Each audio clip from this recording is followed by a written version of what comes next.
Bismillahirrahmanirrahim. Assalamualaikum warahmatullahi wabarakatuh. Waalaikumsalam warahmatullahi wabarakatuh. Apa kabarnya Bunda hebat? Alhamdulillah luar biasa. Allahu Akbar. Yes. Masya Allah. Terima kasih atas kehadiran Bunda-bunda sekalian hari ini pada acara sesi berbagi kita. Mudah-mudahan di acara siang menuju puncaknya siang ini semangat kita tidak berkurang. Alhamdulillah segala puji bagi Allah yang telah memberikan kita berbagai nikmat kesehatan dan kesempatan sehingga kita dapat berkumpul pada acara kita hari ini, yaitu sesi berbagi budaya positif.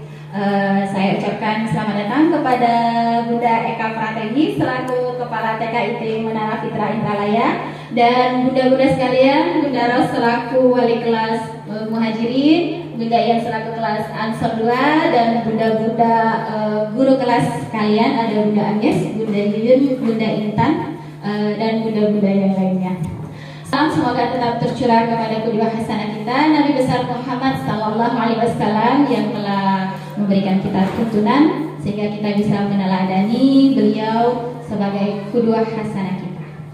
Baik Bunda, izinkan saya Fitriyanti, perwakilan dari TKIT Menara Fitra, calon guru penggerak Kabupaten Ogan Ilir, untuk mempresentasikan sesi berbagi saya budaya positif di sekolah. Langsung ke materi tentang budaya positif. Nah, di sini kita akan mengawalinya dengan budaya positif. Budaya positif ini sebenarnya berakar pengimbasan pertama yang pernah saya sampaikan tentang filosofi pendidikan Ki Hajar Dewantara tentang dunia anak. Kita sebagai guru ini diibaratkan sebagai seorang petani, sedangkan siswa kita itu diibaratkan seperti benih.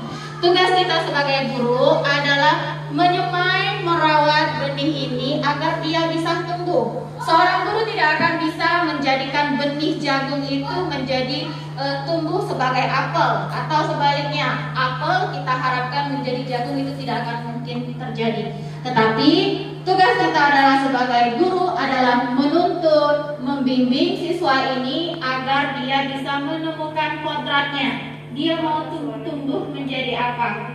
Tugas seorang guru adalah menjauhkan hama-hama yang akan menghambat pertumbuhan anak ini. Nah, jadi kita tidak bisa memaksakan seorang anak itu dia harus bisa.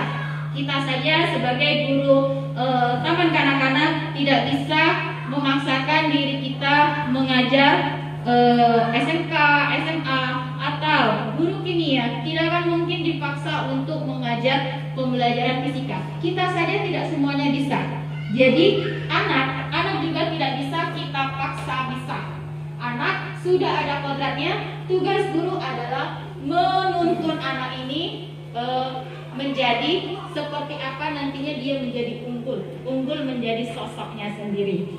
Nah, di budaya positif ini bunda-bunda, saya lanjutkan ya. Kita sedang merubah sebuah paradigma. Boleh kita simulasi sedikit ya teman-teman? Boleh? Boleh, supaya tidak terlalu mengantuk. Oke, saya mohon bantuannya Bunda Rosmita dan Bunda Ana. Boleh maju? Boleh? Bunda Rosmita dan Bunda Ana boleh maju juga bantuannya? Kita mau sedang mendidik anak itu seperti ini. Bunda Ros, silakan. Ini Bunda Ana ya. Oke, Bunda Ros, ini adalah sesuatu yang paling berharga.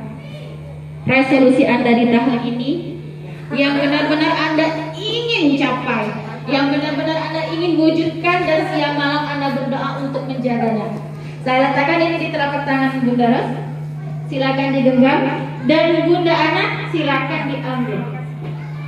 Boleh? Boleh? Terserah Anda, silakan Bunda Ros bagaimana sikapnya, dan Bunda Ana silakan bagaimana yang harus ditempuh.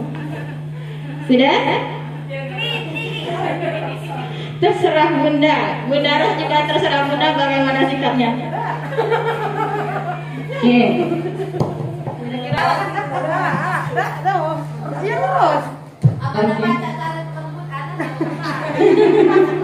Bisa, Bunda Ana, Bunda Ros mau melepaskan sesuatu yang berharga yang diyakininya? Tidak. Lama aku nunggu ya. Oke, terima kasih Bunda Ros dan Bunda Ana. Nah, seperti itulah, silakan duduk Bunda Ros, Bunda Ana.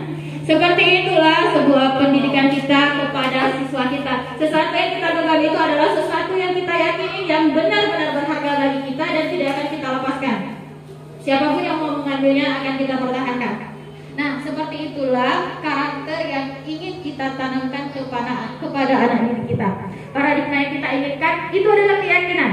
Disiplin positif pada anak itu adalah sesuatu yang benar-benar berharga. Bukan karena anak kita takut kepada kita, bukan karena sanksi. Karena seorang siswa yang takut kepada guru itu disiplinnya hanya sementara. Di sini bahasanya adalah ilusi. Nah, bunda-bunda sekalian, di sini adalah perubahan paradigma teori kontrol. Teori kontrol ini mengatakan bahwa seseorang itu bisa mengontrol orang lain, tapi sebenarnya itu ilusi. Seseorang tidak bisa mengontrol kita sendiri yang bisa menggerakkan diri kita sendiri. Motivasi dari orang itu hanya sementara, tapi sebenarnya keinginan itu ada pada diri kita. Yang pertama adalah guru bisa mengontrol murid. Nah, di sini maksudnya guru itu bisa bertindak mengatur siswanya. Misalnya saya guru dan Bunda Angges adalah siswa. Bunda Angges, kamu harus rajin belajar. Itu sebenarnya ilusi. Saya bisa mengontrol Angges belajar. Angges bisa saja belajar, tapi bukan dari dalam dirinya. Kita bukan menginginkan siswa yang seperti itu, tetapi siswa yang ada keyakinan untuk belajar dari dalam dirinya sendiri. Ilusi berikutnya adalah kritik membuat orang merasa bersalah, akan menguatkan karakter. Yang ketiga, ilusi bahwa semua penguatan positif efektif dan bermanfaat, termasuklah dengan pemberian penghargaan kemarin yang pernah saya paparkan pada saat pengimbasan kemarin. Kita mengiming-imingkan siswa itu, kamu dapat stiker hari ini kalau kamu bisa menyelesaikan tugas. Iya, siswa ini bisa menyelesaikan tugasnya, tapi besok ketika stiker itu tidak dibagikan, bisa jadi siswa akan mengulangi kesalahan yang sama karena dia tidak tertanam dalam dirinya untuk mengembangkan budaya positif. Pentingnya saja adalah keyakinan kelas. Nah, bunda-bunda, keyakinan kelas ini untuk di sekolah kita sebenarnya bukan barang baru. Keyakinan kelas ini sudah ada di sekolah Islam terpadu. Kita dulu mengenalnya kesepakatan kelas ya bunda-bunda. Nah, kesepakatan kelas, tetapi kalau di pendidikan guru penggerak ini kami mengenalnya adanya budaya positif dengan keyakinan kelas. Kalau di sekolah Islam terpadu kita sudah terbiasa bikin kesepakatan kelas gitu ya, benar-benar sekalian. Tapi di pendidikan guru penggerak ini ada yang namanya keyakinan kelas yang harus diyakinkan kepada anak, dan ini adalah kesepakatan antara guru dan anak. Diharapkan dengan keyakinan kelas akan timbul lingkungan positif. Kalau lingkungan ini sudah positif, insya Allah budaya di sekolah juga akan positif. Dan ini bersinergi sekali dengan visi sekolah kita, visi Yayasan Menara Fitra, dan visi dari Sekolah Islam Terpadu itu sendiri. Sebagaimana kita ketahui, kita memiliki muasofah. Nah, ini sangat sejalan sekali bunda-bunda. Nah, ada yang namanya keyakinan kelas, hukuman, dan penghargaan. Ya, silakan dibaca Bunda Angges. Oke, keyakinan kelas, hukuman, dan penghargaan. Mengapa tidak peraturan saja? Mengapa harus keyakinan kelas? Mengapa kita memiliki peraturan harus menggunakan helm bila mengendarai kendaraan roda 2? Mengapa kita memiliki peraturan 3M, menggunakan masker, mencuci tangan, dan menjaga jarak 1,5 meter? Mengapa kita memiliki peraturan harus datang tepat waktu pada saat mengikuti pelatihan? Untuk lanjut ya. Oke, terima kasih. Nah, ini ada pertanyaan pemantik untuk kita mendapatkan umpan balik. Mungkin ada dari bunda-bunda sekalian yang bisa menjawab dari pertanyaan-pertanyaan ini. Mungkin saya minta bantuan dari Bunda Eka Pratiwi. Silahkan Bunda. Untuk nih Bun. Pertanyaannya Bunda, yang pertama, mengapa kita memiliki peraturan harus menggunakan helm bila mengendarai kendaraan roda 2? Tujuannya itu untuk menjaga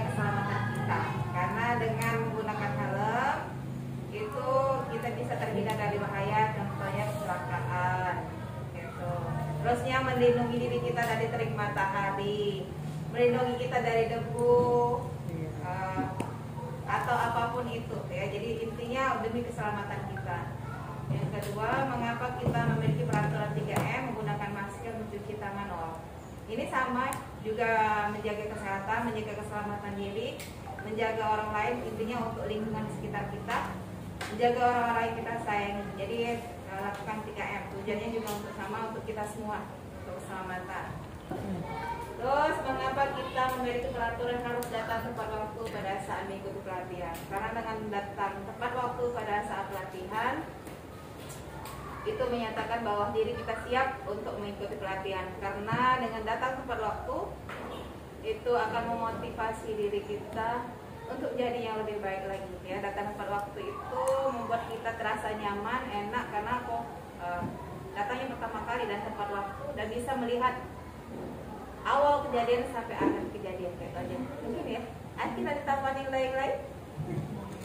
Masya Allah, lengkap sekali Bunda-Bunda.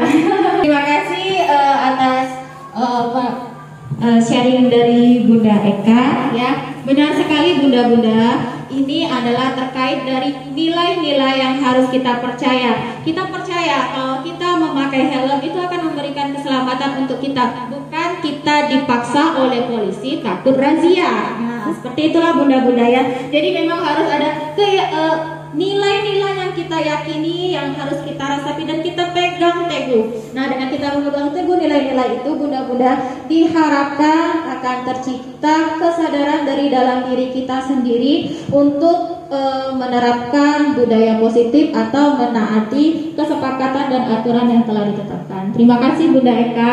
Karena dalam penerapannya ada yang namanya hukuman dan sanksi. Apa beda hukuman dan sanksi? Coba kita sama-sama telaah. Yang pertama, mencatat 100 kali di dalam buku kalimat saya tidak akan terlambat karena datang ke sekolah. Nah, kira-kira ini sebuah hukuman atau konsekuensi, Bunda-Bunda?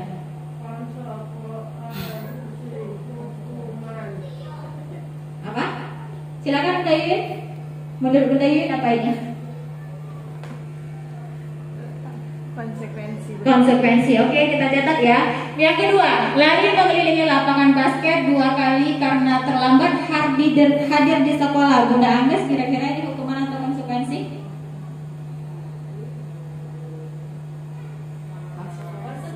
Konsekuensi. Oke. Yang ketiga, murid diminta untuk push up 15 kali karena tidak menggunakan masker ke sekolah. Kira-kira Bunda Ros ini hukuman atau konsekuensi?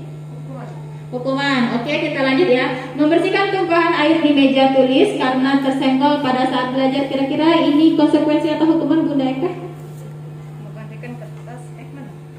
Ini menumpahkan air kemudian disuruh untuk membersihkannya. Konsekuensi atau hukuman? Konsekuensi. Oke, terima kasih. Kita langsung terakhir ya. Lari mengelilingi lapangan basket 2 kali karena terlambat 10 menit untuk mengikuti pelajaran PJOK. Kira-kira ini konsekuensi atau hukuman Bunda Ros? Lari mengelilingi lapangan basket 2 kali karena terlambat 10 menit untuk pelajaran PJOK. Penjas. Olahraga. Hukuman. Oke, teman-teman, mari sama-sama kita lihat ya. Akan saya sedikit jelaskan perbedaan hukuman dan konsekuensi. Hukuman itu biasanya dia bisa hukuman verbal. Ros, kamu malas sekali. Itu adalah hukuman verbal. Ros, silakan kelilingi lapangan ini karena kamu datang terlambat. Itu adalah hukuman. Tetapi kalau saya rubah kalimat saya, Ros, kamu harus merelakan jam istirahat kamu karena kamu terlambat. Itu adalah konsekuensi. Bedanya apa? Konsekuensi itu hal yang dia dapatkan itu setimpal dengan yang dia lakukan. Berbeda hukuman. Kalau hukuman itu dia tidak setimpal, tidak sesuai dan tidak relevan. Kuncinya relevan. Oke, karena azan kita tunda dulu ya Bunda. Terima kasih. Kita cutting dulu dengan lafaz basmalah. Bismillahirrahmanirrahim. Baik, Bunda-Bunda, kita lanjutkan sesi berbagi kita pada hari ini. Kita akan membahas kembali mengenai contoh tindakan guru dalam menegakkan kedisiplinan di kelas. Yang pertama, mencatat 100 kali saya tidak akan terlambat karena siswa ini terlambat. Ini sebenarnya bentuk hukuman, bukan sanksi. Karena mencatat 100 kali itu tidak relevan dengan kesalahan yang dilakukan anak. Nah, seharusnya guru bisa saja mengambil dari jam istirahat anak. Karena dia terlambat, maka konsekuensinya keterlambatan dia diganti dengan pada saat jam istirahatnya untuk mengejar ketertinggalan dia dalam belajar dalam kelas. Yang kedua, lari mengelilingi lapangan basket 2 kali karena terlambat hadir di sekolah. Ini juga tidak relevan, bunda-bunda. Maka ini disebut sebagai hukuman, bukan konsekuensi. Yang ketiga, murid diminta push up 15 kali karena tidak menggunakan masker ke sekolah. Ini juga tidak relevan. Seharusnya guru bisa saja memberikan konsekuensi berupa siswa ini harus menggunakan masker, atau dia bisa membuat artikel mengenai pentingnya penggunaan masker sehingga siswa ini bisa meyakini bahwa penggunaan masker itu bermanfaat untuk keselamatan dirinya sendiri. Kita lanjutkan lagi ya, menggantikan kertas tugas teman yang telah dicoret-coret. Ya betul, ini tadi Bunda Eka tepat sekali ya. Ini namanya konsekuensi, karena ini sudah sesuai bunda-bunda sekalian. Dia mencoret tugas temannya, dan konsekuensinya dia harus mengganti tugas dari temannya tadi, kertas temannya tadi yang dicoret-coret. Hebat sekali Bunda Eka, Masya Allah. Kita lanjutkan ya. Membersihkan tumpahan air di meja tulis karena tersenggol pada saat belajar. Nah, ini sering terjadi di TK ya bunda-bunda. Ini adalah konsekuensi atau sanksi. Ketika siswa kita menumpahkan air, dia diminta untuk mengelak. Ini sudah relevan. Kesalahan yang dia lakukan sesuai dengan sanksi yang dia terima. Selanjutnya, kita langsung poin terakhir ya. Lari mengelilingi lapangan basket 2 kali karena terlambat 10 menit untuk pelajaran PJOK. Ini konsekuensi. Apa bedanya dengan yang kedua? Yang kedua hukuman, tapi yang terakhir adalah konsekuensi. Coba Bunda Agnes. Oke, lari mengelilingi lapangan basket. Menurut saya kalau yang di pertama itu kan terlambat hadir dari sekolah. Ya. Mungkin di rumahnya banyak kendala yang tidak kita ketahui. Sedangkan yang terakhir itu lari mengelilingi lapangan basket 2 kali karena terlambat 10 menit untuk pelajaran PJOK. Dan penjas itu udah masuk jam pembelajaran. Ya. Dan kita, jadi menurut saya itu Relevan lah. Ya. Udah masuk jam pembelajaran. Oke, terima kasih Bunda Agnes. Yang tepat sekali bunda-bunda. Yang kedua itu adalah hukuman karena dia tidak relevan atau tidak sesuai dengan kesalahan yang dia lakukan. Sedangkan yang terakhir itu sama-sama keliling lapangan, tapi ini pada saat sudah masuk pembelajaran PJOK, dianggap siswa ini diberikan konsekuensi untuk melakukan pemanasan. Karena ini untuk kebaikan dia sendiri. Kalau siswa tidak melakukan pemanasan pada saat pembelajaran penjas, ya olahraga, dikhawatirkan siswa ini akan mengalami cedera. Itu bunda-bunda perbedaan hukuman dan konsekuensi. Nah, oke, kita lanjutkan. Di sini bunda-bunda ya, ada perbedaannya. Kalau hukuman sesuatu itu selalu menyakitkan, baik verbal mau perbuatan. Kemudian anak bisa saja membenci kedisiplinan. Ketika anak dihukum dengan sesuatu yang menyakitkan, tidak relevan, tidak sesuai dengan kesalahannya, anak bisa saja membenci kedisiplinan tersebut. Apalagi kita di anak usia dini ini, memang pada saat kita memang benar-benar harus menstimulasi anak. Anak pada saat ini sedang berkembang. Jadi bisa saja anak membenci kedisiplinan kalau treatment yang kita berikan kepada anak dalam menerapkan budaya positif ini salah. Berikutnya, hukuman itu biasanya bentuknya paksaan. Anak tidak memakai sepatu sesuai warna disuruh lepas sepatunya. Anak terlambat ke sekolah disuruh keliling lapangan. Anak disuruh hormat kepada bendera. Nah, itu potret yang pernah saya sendiri mungkin ya pernah mengalaminya dulu ke sekolah. Bukan saya sih, teman saya sebenarnya. Disuruh membersihkan kamar mandi. Hukuman-hukuman seperti itu sebenarnya tidak relevan dengan kesalahan yang dilakukan. Kemudian konsep diri yang buruk. Bisa saja hukuman ini akan menjadikan siswa ini, karena dia sering dicap sebagai siswa yang salah, jelek, akhirnya itu akan tertanam pada diri anak sendiri, sehingga siswa ini bukannya malah baik ketika diberikan hukuman, malah siswa tambah menjadi-jadi.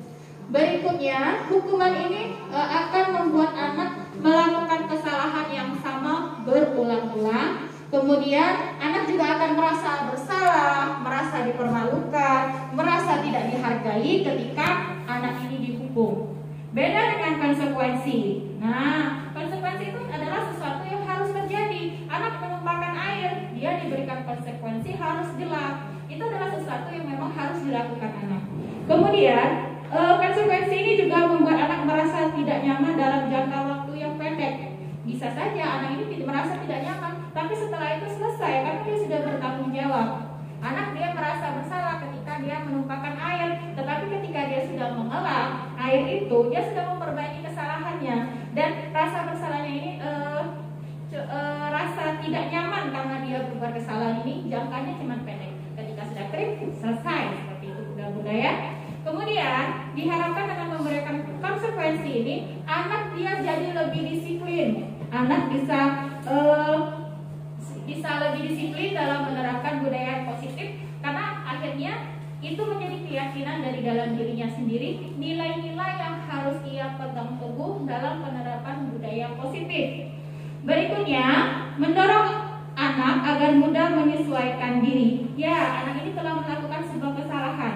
Guru memberikan konsekuensi sehingga siswa bisa kembali lagi ke lingkungannya. Bukan siswa ini malah menarik diri karena dia dipermalukan dengan diberikan hukuman yang tidak sesuai dengan kesalahannya. Kemudian anak belajar untuk mematuhi peraturan dan kesepakatan yang sudah disepakati. Selanjutnya anak juga kehilangan hak, dibuat tidak nyaman, diasingkan untuk sementara waktu saja. Nah, tadi kan hanya sementara saja anak ini merasa tidak nyaman ketika diberikan konsekuensi. Tetapi ketika dia sudah bertanggung jawab dan sudah memperbaiki kesalahannya, siswa ini akan kembali lagi ke dalam lingkungannya, ke dalam fitrahnya. Oke, kita lanjut ya bunda-bunda. Nah, ada yang namanya posisi kontrol. Posisi kita sebagai seorang guru itu ada 5 ya bunda-bunda. Posisi kontrolnya adalah posisi kita dalam mengendalikan siswa kita. Yang pertama ada memberi hukuman. Nah, contoh guru yang suka memberi hukuman ini, dia mengendalikan siswanya dengan memberikan sebuah hukuman. Kalau siswa melakukan kesalahan, dia akan memberikan hukuman. Kemudian ada juga posisi kontrol membuat orang merasa bersalah.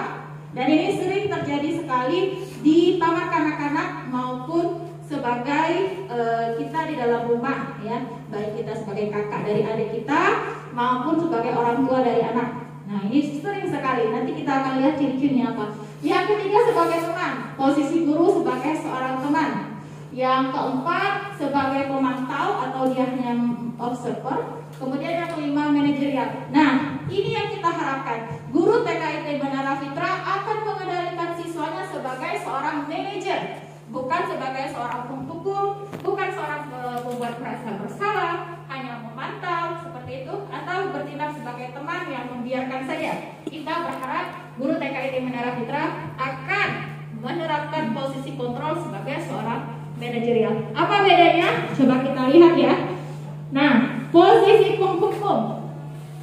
Nah, posisi penghukum ini seperti yang saya jelaskan tadi, dia biasanya bisa menghukum melalui verbal atau bisa juga menghukum melalui perbuatan. Ciri-cirinya, biasanya penghukum ini dia akan bentuknya marah. Bisa marah, bisa memberikan hukuman fisik seperti itu ya, lari keliling lapangan, menghardik, mengecap siswa. Biasanya ini posisi penghukum. Kemudian kalau membuat orang merasa bersalah, ini biasanya lebih lembut, tetapi efeknya lebih panjang bunda-bunda. Siswa akan merasa bersalah, siswa akan merasa dia telah berbuat kesalahan yang sangat luar biasa. Dan ini banyak kita temukan seperti itu bunda-bunda. Contohnya seperti ini. Ibu merasa benar-benar kecewa dengan kamu Yuyun. Ibu ini dari pagi ini langsung dapel. Kamu masih numpain air di sini. Kamu udah kesian aku sama ibunda. Nah, itu sebenarnya posisi kontrol membuat siswa kita merasa bersalah. Nah, seperti itu ya bunda-bunda ya. Ada lagi nih, contohnya itu merasa bersalah, Bunda selalu mengharapkan kamu itu jadi siswa yang baik. Bunda sudah capek dari tadi, beresin ini, kalian berantakin lagi. Bunda capek nak, kalian tidak kesian apa sama Bunda. Nah itu juga kan membuat siswa kita merasa bersalah. Contohnya, kalau posisi sebagai seorang teman, biasanya dia lebih santai. Misal seperti ini, Intan, kamu kenapa tadi menumpahkan air di situ? Dijawab oleh Intan, saya iseng Bunda. Oh, lain kali tidak boleh lagi ya, itu ya, gitu. Sudah, Bunda bantu ya pelapnya. Nah itu posisi sebagai teman. Tapi anak tidak memiliki tanggung jawab di sini. Akhirnya dia tidak merasa mengetahui apa yang telah dia perbuat, apa sebabnya. Posisi teman ini biasanya lebih melindungi siswa dari kesalahannya. Dan biasanya posisi teman ini lebih ke santai gurunya. Dan ini banyak juga ditemui. Mungkin sebelumnya saya juga bertindak sebagai seorang teman. Kemudian ada lagi pemantau. Posisi kontrol sebagai seorang pemantau, dia memantau, dia memperhatikan siswa-siswanya, tetapi mungkin tidak terlalu menyelesaikan permasalahannya. Dia cukup menggali, tahu, tapi untuk tindak lanjutnya tidak dilakukan. Nah, yang kita harapkan adalah kita sebagai seorang guru menerapkan posisi kontrol sebagai seorang manajer. Nah, seorang manajer ini dia akan menggali dari siswa tersebut apa yang sudah dia lakukan, apa keyakinan kelas, apa nilai-nilai yang dia percayai. Nah, di sini kita benar-benar dituntut untuk menjadi seorang manajer bagi siswa kita. Walaupun sebenarnya kita bisa saja, walaupun kita tidak bisa menjadi manajer, ada saatnya kita harus bertindak sebagai seorang teman atau sebagai seorang pemantau. Tapi yang jelas kita tidak diperbolehkan menjadi dalam posisi penghukum. Ada saatnya kita harus memantau, ada saatnya kita teman, tapi goal terakhir kita harus bisa memanajeri siswa kita. Ada pertanyaan benar-benar sejauh ini? Tidak. Oke, kita lanjut ya. Oke, jadi kalau untuk menerapkan posisi kontrol ini sendiri Bunda dan menerapkan solusinya. Nah, ini ada yang namanya restitusi Bunda. Restitusi adalah proses menciptakan kondisi bagi murid untuk memperbaiki kesalahan mereka sehingga mereka bisa kembali kepada kelompok mereka dengan karakter yang lebih kuat. Nah, jadi restitusi ini adalah mengembalikan siswa pada kelompoknya sendiri. Seperti apa restitusi? Nah, ini ada ciri-cirinya Bunda-bunda ya. Saya lanjutkan. Ciri-cirinya ada 9. Yang pertama, restitusi adalah untuk belajar dari kesalahan. Kemudian restitusi memperbaiki hubungan. Restitusi itu adalah tawaran, bukan paksaan. Nanti akan saya jelaskan melalui contoh ya Bunda-bunda. 4. Restitusi menuntut untuk melihat ke dalam diri siswa itu lebih dalam. Restitusi mencari kebutuhan dasar yang mendasari tindakan siswa mengapa dia melakukan kesalahan. Kemudian restitusi diri adalah cara yang paling baik. Dia fokus pada karakter bukan tindakan. Restitusi fokus pada solusi dan mengembangkan murid yang berbuat salah pada mengembalikan murid yang berbuat kesalahan kembali kepada kelompoknya. Nah, ini adalah tindakan segitiga restitusi ya Bunda-bunda. Jadi dalam kita mengontrol siswa kita ketika dia melakukan kesalahan ada tahapannya. Tahapan kita dalam mengembalikan siswa ini kepada kelompoknya. Yang pertama adalah menstabilkan identitas siswa itu. Nah, coba kita ingat lagi dulu ketika kita masih sekolah, tentu kita pernah melakukan kesalahan. Nah, ketika kita dipanggil oleh guru kita, tentu perasaan kita ini akan merasakan ketegangan. Aku dipanggil ke ruang BP, seperti itu kan? Atau pasti aku dimarah, gitu kan? Nah, jadi restitusi itu tahapan pertama adalah menstabilkan identitas. Siswa ini distabilkan dulu identitasnya, kita tenangkan dulu dirinya. Apalagi di anak usia dini ya Bunda-bunda, ketika dia sudah dipanggil Bunda, dia melakukan kesalahan dipanggil Bunda, pasti anak ini dirinya adalah seorang pendosa. Nah, jadi tugas guru adalah menstabilkan dulu siswa ini, anak dibuat tenang, dibuat nyaman, bukan dia merasa ketakutan. Seperti pada saat saya dulu sekolah, kalau dipanggil ke ruang BP itu, Masya Allah, tegangnya luar biasa. Tapi bukan seperti itu yang kita inginkan. Kita stabilkan dulu, kita tenangkan. Proses yang kedua adalah menanyakan keyakinan yang telah kita sepakati. Nah, kita ulangi lagi, kita tanya, kita gali keyakinan kelas, nilai-nilai yang dia sepakati. Di situ, kalau dia sudah makanya tadi restitusi itu bukan paksaan, tapi dia tawaran. Siswa sendiri yang mengulangi keyakinan yang dia yakini. Dan yang ketiga adalah menanyakan konsekuensi dari siswa itu sendiri. Siswa sendiri yang menyebutkan konsekuensi apa yang akan terjadi ketika dia telah melakukan sebuah kesalahan.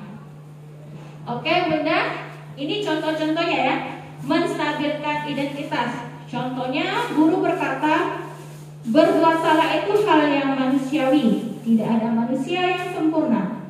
Bapak Ibu juga buat salah, kita pasti menyelesaikan permasalahan ini. Bapak bukan ingin mencari tahu siapa yang benar, siapa yang salah. Ini adalah proses menstabilkan identitas. Tapi untuk di anak usia dini, di TK, mungkin ini tidak terlalu relevan. Anak-anak itu butuh bahasa kasih sayang. Contohnya seperti ini, kalau restitusi di TK untuk menstabilkan identitas, kita bisa panggil misalnya Alba, Bunda sayang sama kamu. Nah, kita ungkapkan dulu biar dia lebih tenang dan tidak takut menghadap kita. Bunda sayang sama kamu. Bunda tahu Alba itu anak baik, Alba kan anak soleh. Nah, itu kan sudah menenteramkan hatinya daripada kita langsung marah-marah. Nah, kemudian ada lagi yang namanya validasi tindakan yang salah. Oke, validasi tindakan yang salah di sini kita tanyakan tadi, kamu ngapain? Kamu kenapa mengganggu siapa? Misalnya mengganggu Dini. Kenapa kamu mengganggu Dini? Nah, di situ sudah kita memvalidasi kesalahan dia yang salah. Nanti dia akan mengungkapkan apa yang terjadi pada dirinya, alasan-alasan dia mengganggu temannya itu kenapa. Nah, ini dari siswa. Nanti kalau setelah itu baru kita tanyakan konsekuensi. Nah, kalau Albab sudah yakin kita harus saling menyayangi, kita harus saling menghormati. Tadi Albab mengganggu Dini, jadi apa yang harus Albab lakukan? Nanti Albab sendiri akan mengeluarkan konsekuensinya. Seperti, ya sudah Bunda, aku minta maaf sama Dini. Atau ya Bunda, nanti aku akan bertanggung jawab karena aku tadi ganggu Dini. Aku akan meminta maaf dan tidak mengulangi lagi sama Dini. Nah, seperti itu Bunda-bunda ya, konsekuensinya berasal dari siswa itu sendiri. Nah, berikutnya ada kebutuhan dasar manusia, Bunda-bunda. Jadi sebenarnya siswa kita itu melakukan sebuah kesalahan atau melakukan sebuah perbuatan baik, sebenarnya dilatari dengan kebutuhan dasar dia sebagai manusia. Yang pertama, kebutuhan dasar cinta kasih atau rasa memiliki dan dimiliki. Ini adalah kebutuhan dasar kita yang menginginkan cinta kasih, perhatian, dan penghargaan. Juga di sini siswa bisa saja melakukan kesalahan karena sebenarnya dia mengharapkan perhatian dari seorang guru. Misalnya seperti ini, ada seorang siswa yang mungkin nilainya itu selalu di bawah rata-rata. Nah, dia mungkin di dalam kelas itu tidak menjadi siswa yang menjadi perhatian dari gurunya.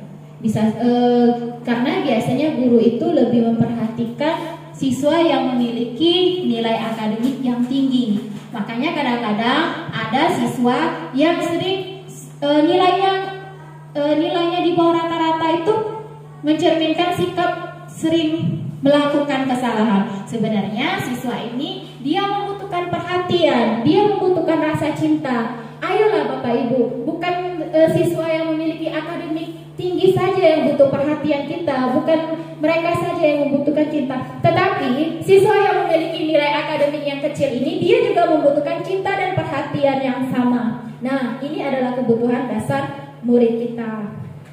Yang kedua adalah kebutuhan penguasaan. Jadi siswa kita itu membutuhkan pengakuan bahwa siswa kita bisa, dia mampu, dia berkompeten. Nah, ini biasanya siswa-siswa yang seperti ini dia membutuhkan kesempatan untuk dipercaya dalam melakukan sesuatu, baik itu dipercaya dalam kemampuannya maupun dalam kepemimpinannya. Yang ketiga adalah kebutuhan kesenangan. Kebutuhan kesenangan ini biasanya siswa-siswa lebih menitik beratkan pada kepuasan pribadinya. Misal kalau di TK itu ada anak yang merebut mainan temannya lagi main, direbut. Ketika direbut dia tertawa senang. Nah, sebenarnya siswa ini dia mencari kesenangan dari melihat temannya yang terganggu. Nah, siswa-siswa seperti ini perlu sekali kita dampingi untuk mengalihkan energi kesenangannya terhadap melihat kesusahan temannya menjadi kesenangan ketika dia mampu membantu temannya, ketika dia bisa membuat temannya bahagia. Jadi energi kesenangan negatifnya ini harus kita alihkan ke positif. Yang keempat adalah kebutuhan dasar manusia, kebebasan. Biasanya siswa-siswa seperti ini dia akan merasa tertekan dengan peraturan yang dibuat secara sepihak. Jadi siswa itu membutuhkan kesepakatan. Nah, ini dia yang saya bilang tadi, kesepakatan kelas yang memang benar-benar mereka yakini dari mereka dan untuk mereka. Mereka sendiri yang buat kesepakatan kelas, mereka sendiri yang meyakini dan mereka sendiri yang menentukan umpan balik atau konsekuensi ketika kesepakatan ini dilanggar. Jadi siswa-siswa dia membutuhkan kebebasan, dia tidak mau tertekan, dia tidak mau didikte terus sebagai seorang anak yang harus menuruti kehendak orang yang lebih besar. Tapi tugas kita sebagai guru atau orang tua harus tetap menuntun ketika siswa ini sudah melenceng dari kodratnya.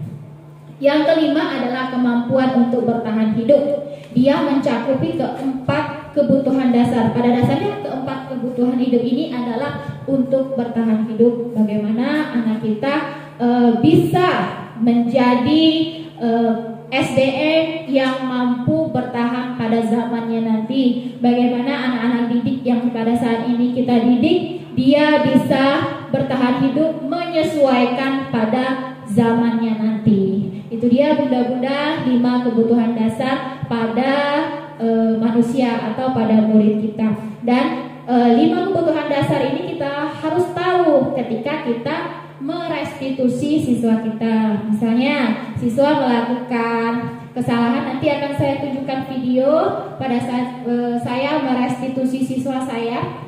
Ceritanya dia itu mencoret kertas temannya. Ketika saya tanya kenapa, jawabnya iseng aja bunda. Saya tanya apakah temannya itu mengganggu temannya? Tidak. Nah, jadi kebutuhan siswa saya yang mencoret lembar kerja temannya itu adalah kesenangan. Dia merasa senang ketika melihat temannya terganggu. Nah, itu tadi kata saya, kebutuhan dasar kesenangan ini harus kita alihkan dengan kesenangan hal positif. Nah, seperti ketika kita mampu membantu temannya, kita memiliki rasa senang. Seperti itu benar-benar. Oke?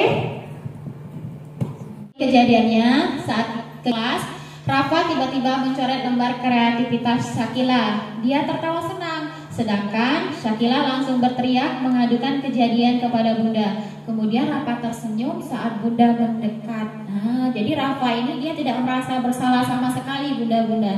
Justru ketika didekatin dia malah tersenyum bahagia. Ada apa dengan Rafa?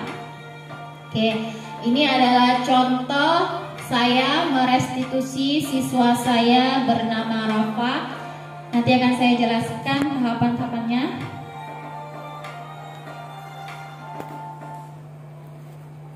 Oke, ini real bunda-bunda tanpa settingan. Kecil ya suaranya, saya besarkan dulu ya.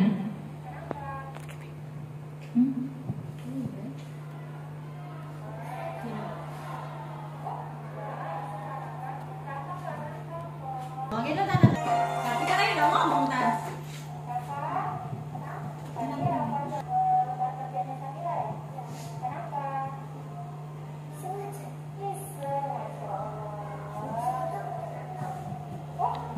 di sini Rafa menyatakan bahwa dirinya nakal. Jadi kita harus tampilkan dulu Rafanya.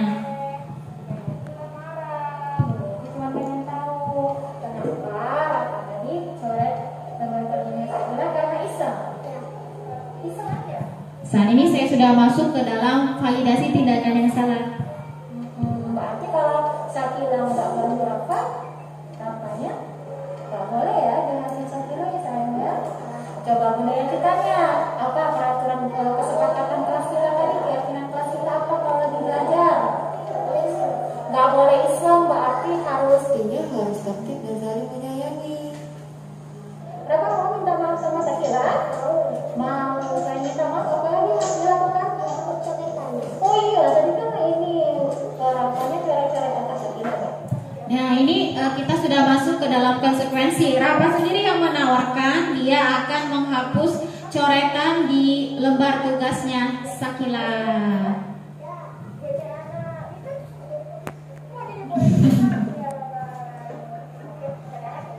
Nah sekarang kita akan mengembalikan Rafa pada komunitasnya. Jadi kita akan membimbing Rafa untuk mempertahankan perjawabannya. Nah ini Rafa setelah direstitusi dia meminta maaf kepada Sakila. Dimaafin nggak Sakila? Oke, gimana maafannya? Tangannya di depan dulu. Oke, dadah Bunda. Oke, hebat. Ya, kalian anak hebat. Ya. Nah, bikin tuh. Oke, janji ya, maafan. Nah sekarang Rafa sudah bertanggung jawab atas perbuatannya. Dia menghapus coretan di lembar kerja Sakila. Sudah? Sudah. Sangat mudah. Ya, ini adalah sesi pada saat saya mengajak siswa untuk membuat kesepakatan kelas yang harus mereka yakini. Nah, di sini kita menanyakan sendiri kepada siswa kesepakatan apa yang mereka inginkan. Mereka menginginkan posisi kelas mereka seperti apa, suasana kelas yang mereka inginkan seperti apa. Mereka inginnya teman mereka bersikap seperti apa kepada diri mereka, dan juga mereka memiliki impian suasana kelas yang seperti apa. Mereka ingin memperlakukan temannya seperti apa, dan mereka juga ingin diperlakukan seperti apa. Ini dari mereka sendiri. Mereka sendiri yang menyampaikan tidak boleh naik ke atas meja. Mereka sendiri yang menyampaikan tidak boleh di bawah meja. Mereka sendiri yang memberikan saran tidak boleh pukul-pukul teman Bunda katanya. Nah, yang penting dari keyakinan kelas ini, kita tidak boleh menggunakan kata negatif. Nah, ini dulu pernah disampaikan oleh Bunda Yuyun ya. Dulu Bunda Yuyun pernah mengajarkan kita pada saat pengimbasan dari Bandung dulu. Nah, ini juga sejalan Bunda-Bunda dalam membuat kesepakatan kelas ini. Kita harus menggunakan kata-kata positif. Tidak boleh naik meja Bunda.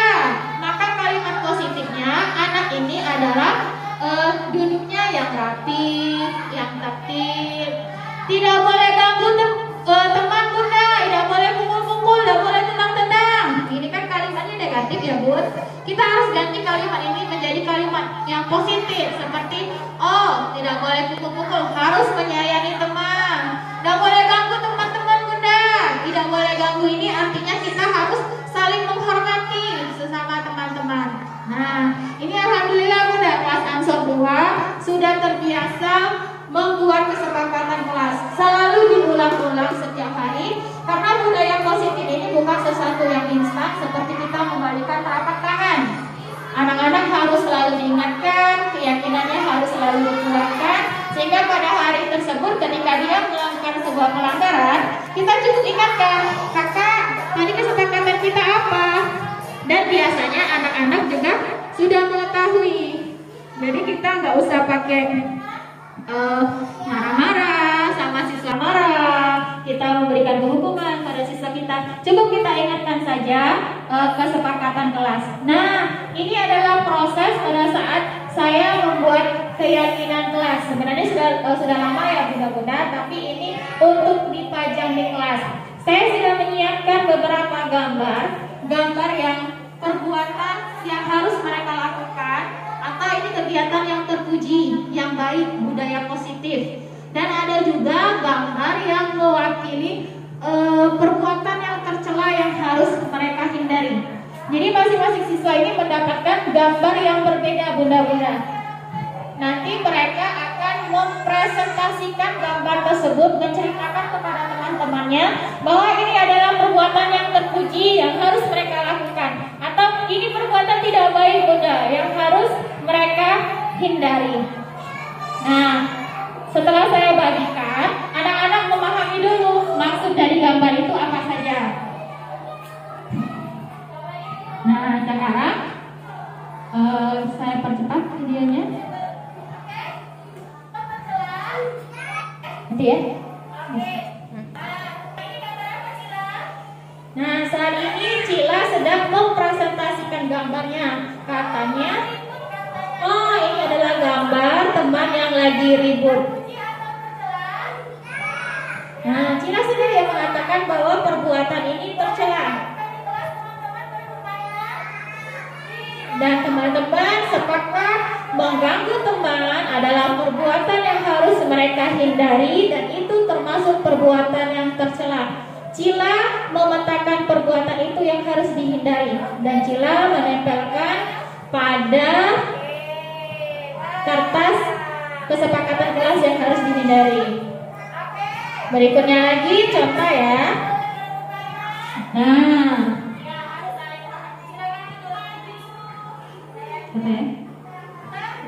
nah ini tersenyum ya nanti. Nah, berikutnya ini Hafiza sedang mempresentasikan gambar yang dia pegang. Kata Hafiza, ini adalah gambar orang yang tersenyum. Nah, teman-teman juga sepakat bahwa kedatang ke sekolah kita harus tersenyum dan bersemangat. Hafiza menempelkannya, kemudian Hafiza memetakan kegiatan selalu tersenyum dan semangat ke dalam kelompok perbuatan yang terpuji dan harus dilakukan. Ya, Hafiza sedang menempelkan di kertasnya. Nah, Hafiza sudah memetakan perbuatan. Ya, teman-teman di kelasnya juga sudah bersepakat. Selanjutnya seluruh dari teman-teman sekelas mereka memetakan kesepakatan kelas yang mereka sepakati sendiri. Nah, guru hanya menuntun dan membimbing siswa untuk menemukan perbuatan terpuji dan tercela. Siswa sendiri yang menyepakatinya, mereka memetakannya. Dan ini berkaitan dengan kodrat anak itu sendiri, bahwa setiap anak itu terlahir suci ya teman-teman. Setiap siswa itu menyukai perbuatan baik. Tugas guru adalah membimbing dan menuntun siswa untuk menemukan nilai-nilai dari kebajikan tersebut. Gibran sedang memetakan perbuatan berteriak di dalam kelas adalah perbuatan yang tercela.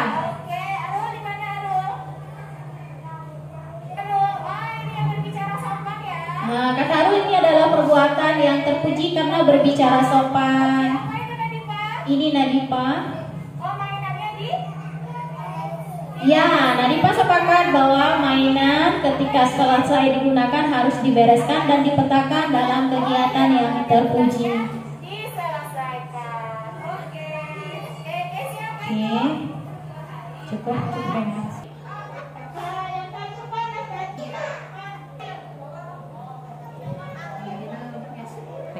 Nah, berikutnya ini saya melihat siswa-siswa di sekolah kita masih belum tertib ketika pelaksanaan senam. Jadi saya menerapkan keyakinan yang harus mereka pahami, keyakinan yang harus mereka yakini dari dalam hati ketika senam itu, nilai-nilai apa yang harus diangkat.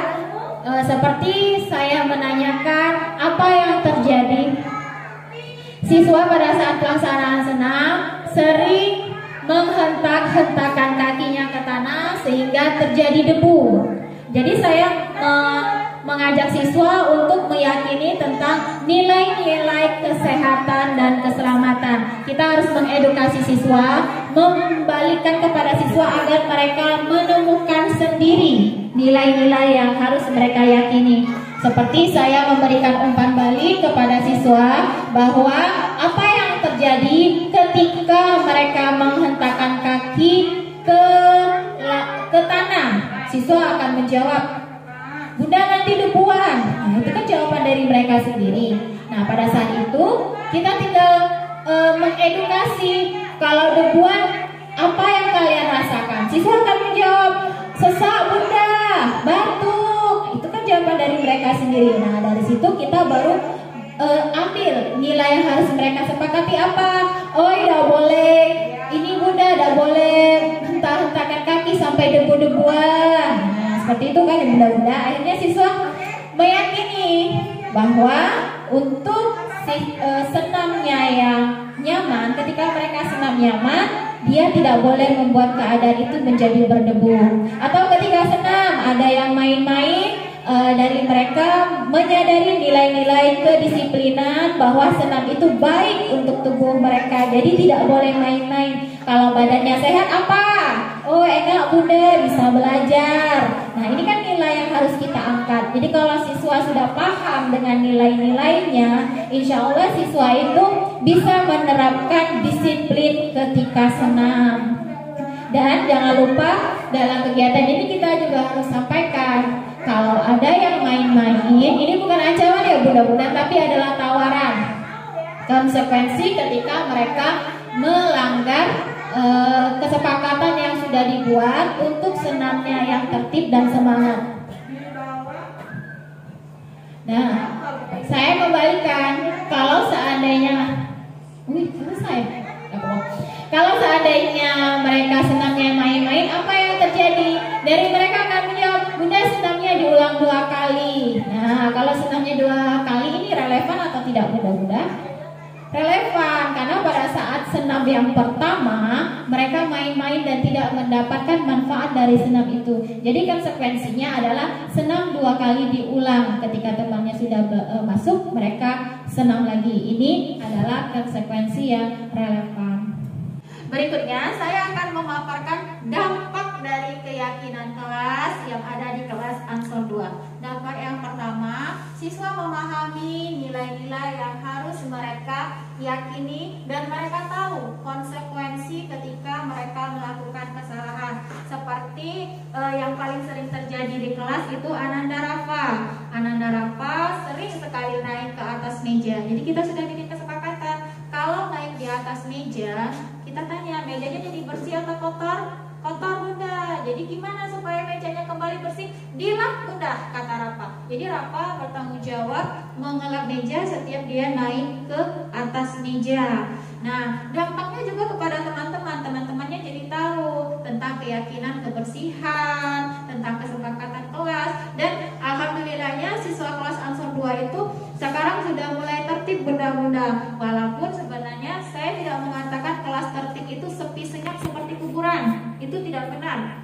Kelas tertib itu adalah kelas yang siswanya meyakini. Siswanya meyakini keyakinan kelas. Siswa saling menyayangi. Siswa menyadari kesalahannya dan tahu konsekuensi apa yang harus dilakukan. Jadi dapat saya sampaikan di kelas Ansor 2 itu ketika sudah mulai pembelajaran, mereka tahu nilai-nilai apa yang mereka angkat, keyakinan apa yang mereka harus percayai, sehingga siswa lebih tertib dan mereka lebih kondusif ya pembelajaran di kelas. Ini juga pada saat kegiatan STEAM banyak sekali perlengkapan yang harus digunakan. Kita menggunakan banyak sekali bahan alam. Dengan keyakinan kelas sebelumnya yang sudah kita ajak siswa, kalau mau belajar ini apa? Oh, bendanya dikembalikan Bunda, diberesin Bunda, mejanya rapi lagi Bunda, benda-bendanya dikembalikan lagi ke mana? Itu dari siswa sendiri. Dan alhamdulillah pekerjaan guru menjadi lebih ringan. Siswa menyadari arti kebersihan, kerapian. Jadi ketika selesai pembelajaran, siswa bisa mengembalikan lagi perlengkapan belajarnya. Walaupun mungkin tidak 100% ya Bunda-Bunda, kita bukan sedang menyetel robot. Ketika robot ini diklik on, dia akan hidup, dan diklik off, dia akan mati. Tidak, kita sedang menanamkan keyakinan kepada siswa anak usia dini. Jadi dapat saya katakan berhasil, tetapi kalau mau 100% dalam waktu 2 minggu itu tidak mungkin. Ini adalah pembentukan karakter yang harus continue dan keterusan. Jadi tidak mungkin juga ini langsung 100%. Ini adalah dampaknya berproses. Kemudian saya sampaikan juga, siswa-siswa juga lebih menghormati pada saat kegiatan fun cooking. Biasanya siswa itu tidak sabar, Bunda, mau duluan. Tapi kalau sudah kita ada keyakinan kelas, dia tahu harus sabar menunggu giliran. Siswa tadi walaupun ada keinginan dalam dirinya mau maju-maju, mau duluan, dia bisa memegang nilai-nilai yang sudah dia yakini bahwa harus tertib di dalam kelas, menghormati teman-temannya, sabar menunggu giliran. Dan untuk di anak usia dini ini bukan hal baru sebenarnya. Kita ada KD sosial emosional. Di sosial emosional itu KD-KD-nya banyak sekali. Mulai saling menyayangi, saling berbagi, sabar menunggu giliran, bertanggung jawab, mandiri. Itu semuanya sudah ada, Bunda. Tinggal kita kuatkan lagi karakter anak usia dini ini. Itu dia Bunda-Bunda kesimpulan saya pada hari ini. Penerapan budaya positif itu sangat penting dimulai dari usia dini, karena usia dini adalah tahap awal menemukan stimulasi budaya positif. Dan dengan keteladanan kita sebagai seorang guru secara kontinu, secara terus menerus untuk menerapkan budaya positif ini, kita juga sebagai seorang guru harus menuntun siswa kita menjadi bibit yang unggul untuk Indonesia maju. Kita sedang menyiapkan generasi unggul 2045. Jadi kita garda terdepan untuk menjadikan Indonesia kita ini berkualitas, SDM-nya berkualitas. Apalagi kita adalah guru anak usia dini, kitalah akarnya, kitalah cikal bakalnya. Salah stimulasi dari awal, PR bangsa Indonesia ini ke depannya. Oke, itu saja Bunda-Bunda pemaparan saya pada hari ini. Kalau ada yang ingin ditanyakan, saya persilakan. Bukan berarti saya yang paling tahu, saya yang paling mengerti, tapi kita di sini sharing. Silakan kalau ada yang ingin bertanya. Oh ya, silakan Bunda Intan untuk maju. Silakan Bunda Intan. Baiklah, Assalamualaikum warahmatullahi wabarakatuh. Waalaikumsalam warahmatullahi wabarakatuh. Terima kasih kepada Bunda Yanti atas kesempatannya. Di sini kami ingin bertanya, bagaimana jika hal yang telah dilakukan tadi atas kesepakatan sudah dilakukan, sudah sepakat, sudah disetujui oleh anak sekelas itu, tapi ada salah satu anak melakukan kesalahan berulang kali, bahkan setiap hari. Kami mohon untuk bagaimana tahapan solusinya untuk masalah anak tersebut. Terima kasih. Wassalamualaikum warahmatullahi wabarakatuh. Waalaikumsalam warahmatullahi wabarakatuh. Oke, terima kasih Bunda Intan atas pertanyaan ini. Pertanyaan bagus sekali dan saya yakin pertanyaan ini benar-benar kontekstual. Nah, jadi pertanyaannya, kita sudah buat kesepakatan kelas, sudah diyakini oleh anak-anak setiap hari ada permasalahan, kita selesaikan dengan cara restitusi. Tetapi masih saja ada saja siswa yang melakukan kesalahan yang sama setiap hari. Nah, seperti yang saya sampaikan tadi, Bunda-Bunda, budaya positif ini bukan seperti kita membalikkan telapak tangan. Kita membutuhkan waktu, kita membutuhkan keteladanan dan kontinu dalam penerapannya. Jadi memang tidak cepat Bunda, tidak instan penanaman budaya positif ini. Bisa jadi hari ini anak dia tertib, dia meyakini keyakinan kelas, tetapi besok bisa jadi dia melakukan kesalahan yang sama. Bukan berarti keyakinan yang sudah kita bentuk ini gagal atau siswa tidak meyakini keyakinan kelas. Ini kita kembali lagi fokus pada ini anak usia dini, anak sedang mencari jati diri. Jadi tetap semangat saja Bunda, terus saja kita ulangi keyakinan kelas supaya keyakinan kelas ini benar-benar tertanam dalam hati siswa. Tidak mungkin dalam 1-2 hari, 2 minggu ya keyakinan kelas ini bisa benar-benar tertanam, itu belum tentu. Memang membutuhkan waktu, membutuhkan proses, dan siswa juga nanti kalau dia merasakan kalau saya menerapkan ini, oh keadaan kelas itu asik, oh interaksi dengan teman-teman jadi lebih menyenangkan, ya mudah-mudahan siswa akan lebih memahami. Yang jelas dari guru harus terus semangat ya. Kita saja sebagai orang dewasa bisa melakukan kesalahan, bisa lupa dengan nilai-nilai kita yakini, apalagi siswa yang masih dalam pembentukan, masih membutuhkan stimulasi. Jadi terus saja diulang. Keyakinan kelas ini bukan berarti hari ini kita bikin selesai, tidak. Memang dia harus setiap hari kita ulang-ulangi supaya anak-anak benar-benar paham dan itu benar-benar tertanam dalam dirinya.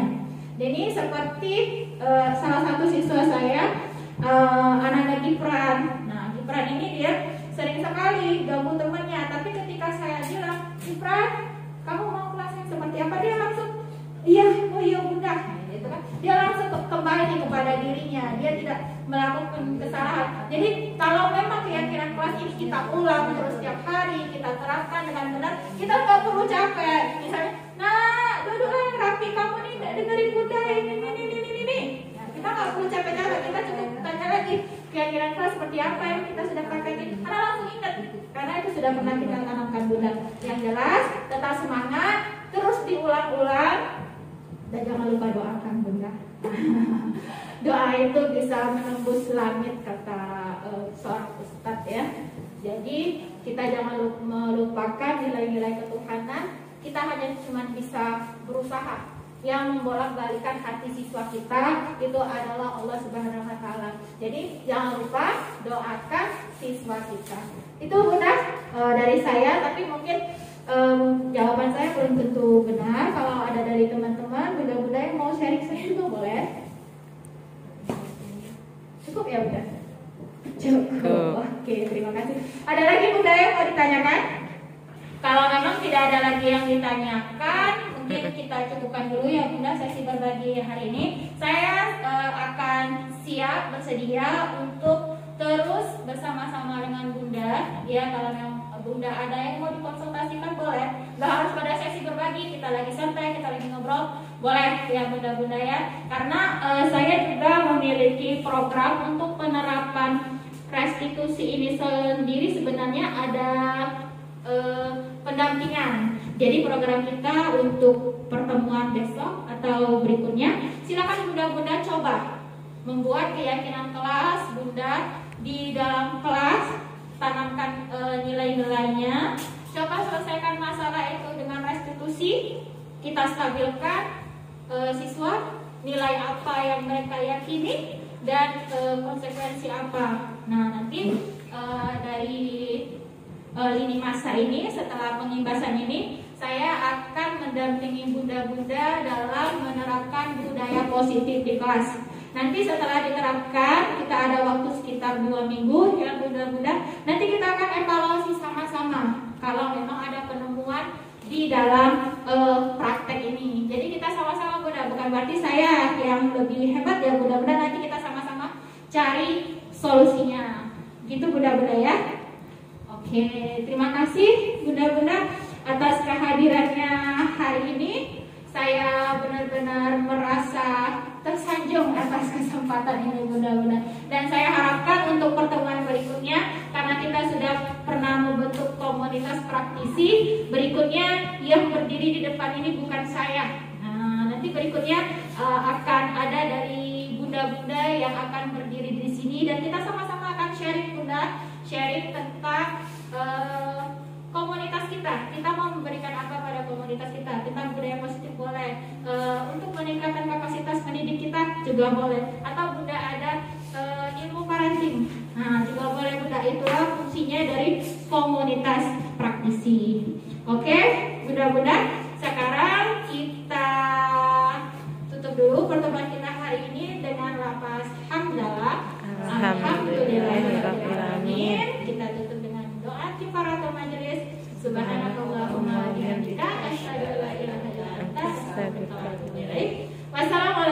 warahmatullahi wabarakatuh. Waalaikumsalam warahmatullahi wabarakatuh.